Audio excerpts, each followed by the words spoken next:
manque, on vient de l'évoquer, il nous manque les gens de gauche, on va dire, les bobos de gauche qui sont très suspicieux, quoi. Mais malgré ça, je sais pas, est-ce que tu sens que ça peut prendre? Qu'est-ce que tu observes, toi, de là où tu es sur ce truc-là? Pour l'instant, je suis un petit peu pessimiste, j'espère me tromper, hein, bien sûr. Hein. Pour l'instant, je suis un peu pessimiste. Tant pis, je vais à nouveau pas me faire des copains, mais toujours ce que je pense. Je pense que depuis le début de cette crise, la gauche intellectuelle et politique, elle est en dessous de tout. Oui. Que c'est une honte, une catastrophe. Et les syndicats, une catastrophe aussi. Il a fallu attendre là, ces derniers jours, qu'ils se réveillent tout d'un coup. Parce que tout d'un coup, il y a un mec qui a dit ouais, le droit de grève, quand même, non, le mec, c'est un ministre quand même, hein, que le droit de grève, c'était pas bien. Donc, quand même, ça les a un peu choqués. La CGT, tout d'un coup, ils se sont réveillés. Non, les gars, il était temps, hein. Il était temps de se réveiller. Moi, j'ai vu le contraire pendant 1 an et demi. J'ai vu des syndicats qui en remettaient une couche. Comment vous n'avez pas donné 5 ou 6 ou 15 masques à nos personnels? C'est un scandale. Les mecs, ils allaient dans le sens du discours du pouvoir et ils en remettaient encore plus par-dessus. C'est ça que moi j'ai vu. Dans quantité de syndicats et dans quantité de métiers. Alors j'espère qu'ils vont commencer un petit peu à tilter et à reprendre et à faire leur boulot, quoi. D'où est-ce que c'est pareil pour l'opposition politique? Enfin, c'est hallucinant ce qui se passe au Parlement. Il faut quand même rappeler la base. La démocratie, c'est la séparation des pouvoirs.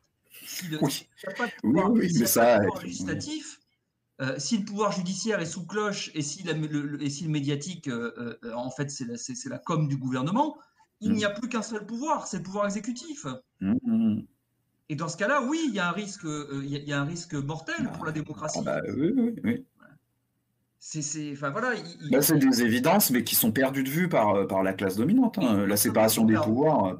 Non seulement ils sont perdus de vue, mais pour les gens de gauche qui font ça, oui, malheureusement, hein, qui passent leur temps pour des prétextes les plus divers, en fait, à s'interdire d'aller dans cette bagarre, alors que la bagarre, elle est là. Il faut y aller aujourd'hui. Ils y vont pas parce que là, oh, j'ai vu un tel, oui, mais lui, il est peut-être complotiste ou d'extrême droite ou blablabla. Le résultat, c'est qu'en faisant ça, la gauche, elle se tire une grosse balle dans le pied, parce qu'aux prochaines élections, au 2e tour, elle va se retrouver avec Macron et Le Pen, et elle, comme d'habitude, elle rentrera la queue entre les jambes dans sa maison. Voilà. Moi, je suis optimiste sur ça. Ouais, moi, ça, je suis optimiste. Si c'est ça que les gens veulent, c'est-à-dire contribuer à ce qu'effectivement il n'y ait plus de gauche finie, continuez comme ça, les gars, continuez comme ça. Interdisez-vous de penser, d'écrire, d'aller aux manifs, machin, sous prétexte qu'il y a un type qui a autrefois été d'extrême droite, je ne sais quoi. Allez-y, continuez. Mais alors, il ne faudra pas vous plaindre. Il ne faudra pas vous plaindre le jour où vous vous retrouverez avec le même truc.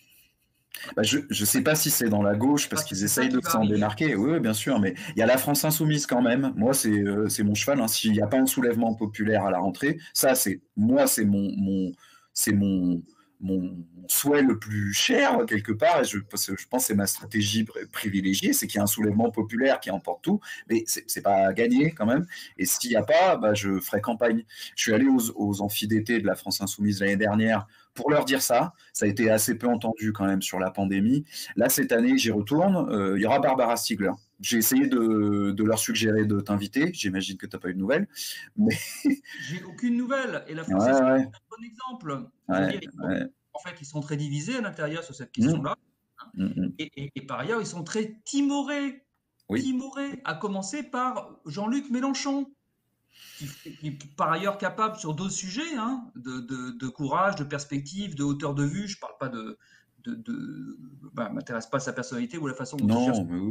Mais en tant que mec qui pense, tu veux, voilà. Mais là-dessus, zéro. C'est quoi son problème? C'est quoi son problème? Qu'est-ce qu'il ne voit pas? Qu'est-ce qu'il ne comprend pas? Quel est le danger qu'il ne comprend pas? Le danger mortel pour la gauche, pour la démocratie qu'il ne voit pas? Moi, j'ai un doute. Laurent, je sais pas dire si s'ils sont bêtes, parce que tu peux être intelligent sur certains sujets et bête sur d'autres, touché par l'éthos bourgeois, etc., et qui sont sincères sur cette peur de la pandémie. Peut-être c'est ça. Et en même temps, je me demande si c'est pas une interpellation, parce que la France insoumise, il y a un chouette programme, il y a des plans, tout ça, c'est bien. Moi, je veux dire, c'est dans les moins pires de ce qui se fait en politique, mais ça reste quand même une boîte à marketing politique. C'est aussi pour ça qu'ils m'intéressent. Je veux dire, ils prennent le jeu politique de la 5e au sérieux, et peut-être qu'ils font un calcul d'une interpellation. Ils voient les sondages qui disent quand même quelque chose du réel malgré toutes les manipulations sondagières. Et au 12 juillet, il y avait 60% des gens qui soutenaient les trucs de Macron. Bon, moi, je pense qu'ils font peut-être un mauvais calcul, mais après, en même temps, j'ai envie de leur faire confiance sur ça. Ils sont bons dans le marketing politique à la France Insoumise. Peut-être que c'est ça, et peut-être que c'est les deux. Je sais pas dire. Je sais pas dire. Mais c'est un cercle vicieux, si tu veux, parce que Oui. si personne n'a le courage de s'affronter avec le Mmh. discours de Macron, bah, Mmh. forcément que le sondage qui vient derrière, il va te dire que la Bah plupart oui. des gens sont plutôt d'accord. Ben oui, parce qu'en fait, il n'y a aucune Mmh. parole forte qui s'y oppose. Donc les gens, ils vont suivre. Mais c'est pareil Mmh. sur tout. Moi, le nombre de fois, on m'a dit, regardez le sondage. On demande aux gens, est-ce que vous considérez que l'insécurité, c'est un problème en France? Il y a 80% qui répondent oui. Je dis, bah, et alors, c'est ce qu'ils entendent tous les jours à la télé, à la radio, la Bah, machin. normal. Si personne ne vient jamais leur dire autre chose, oui, ils répètent ça à leur tour, c'est sûr. Voilà. Mmh. Donc, ces sondages, ces machins, c'est pas vrai. C'est pas vrai. Et les gens de la France Insoumise qui sont des vrais militants, qui viennent souvent, qui étaient avant communistes, souvent, etc., sont des gens qui savent très bien enfin, ce que c'est que le combat politique. Et ils devraient pas être dupes de tout ça. Donc il y a urgence. Et s'il y a des gens qui nous écoutent, qui en font partie, il faut les secouer, vos dirigeants, quoi. Il faut les secouer pour qu'ils se réveillent. Parce que sur ce sujet-là, ils sont anesthésiés, en fait. Bah, sur le pass, ils ont quand même beuglé. Et puis il y aura, je te dis, moi j'ai espoir. Il y a Barbara Stiegler aux amphis là, donc je vais essayer de la brancher. On verra bien. On verra bien, mais moi, ce que je regarde aussi le terrain. Moi, bon, je suis à Saint-Étienne, je connais Saint-Étienne. J'ai vu plus de gens, on va dire de gauche, France Insoumise ou autre, NPA d'ailleurs, aux Gilets jaunes, que là, en plein été, au mouvement anti-pass sanitaire, pour l'instant. Donc j'espère qu'ils seront là à la rentrée, ces gens-là. Et puis s'ils ne sont pas, je les connais, j'irai les chercher, mais enfin, j'espère qu'ils viendront. Mais là, pour l'instant, ils ne sont pas sur le terrain. Ils ne peuvent pas être tous en vacances. C'est pas possible. Et ils n'étaient pas là. Et je les ai pas vus, en tout cas. Ben Je non. les ai pas. Moi, je les ai pas vus. Après, j'y étais pas à toutes les manifs, machin. Peut-être ils sont venus, hein, mais donc ça m'inquiète un peu. Mais bon, moi, j'ai quand même l'espoir que la rentrée sera annulée.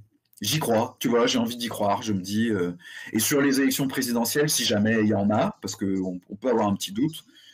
Moi, je crois pas que mon pronostic au doigt mouillé, c'est Mélenchon-Bertrand, droite sociale, au deuxième tour. Je crois pas à Macron-Le Pen au deuxième tour. Du coup, Mélenchon ne sera pas élu face à Xavier Bertrand, mais un truc comme ça. J'imagine un truc comme ça. Tu vois. J'imagine l'envie collective, la peur, la propagande dit bah si on constate que Macron, s'il est réélu, c'est bordel. Les gens, en fait, ils n'ont pas envie du bordel.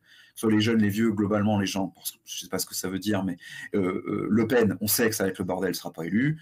Et Mélenchon aussi. Donc bon là, c'est moi, je fais du wishful thinking. Donc il reste plus que la droite sociale, quoi. Enfin la droite sociale entre guillemets, parce que Xavier Bertrand, il a bien droitisé son discours, mais je vois ça, moi. Mais après, j'en sais rien. Je ne sais pas non plus.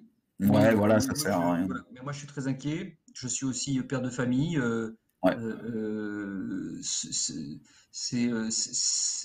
ne sais pas comment, j'évite de dire des gros mots qui peuvent être pénalement poursuivis. Donc, ces gens qui nous gouvernent Ouais. veulent vacciner de force ma fille qui a 14 ans.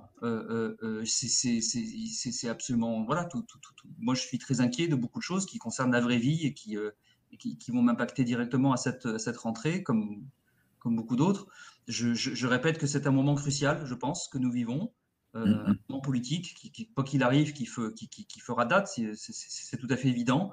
Je répète, c'est le principal message que j'ai envie de faire passer. Actuellement, et depuis 1 an et demi, la gauche intellectuelle et politique pratique la chaise vide. Hein. Ils sont pas là, ou très peu, enfin infiniment peu par rapport à ce qu'on pourrait être. Ils sont pas là sur le terrain intellectuel, ils sont pas là dans la rue, ils sont pas. Enfin voilà, c'est absolument catastrophique. Certains d'entre eux ont même complètement basculé pour devenir des espèces de petits robots répétiteurs de ce que peut sortir le pouvoir macroniste en place. Je ne sais pas pourquoi. Est-ce qu'ils espèrent y avoir un job, une place? Évidemment, hein, non, c'est juste hallucinant à quel point ils sont tous anesthésiés. Donc moi, le seul message que je vais faire passer, il est temps de se réveiller et de reprendre la place que la gauche intellectuelle et politique reprenne la place qui est la sienne. C'est un besoin fondamental pour la santé démocratique de notre pays.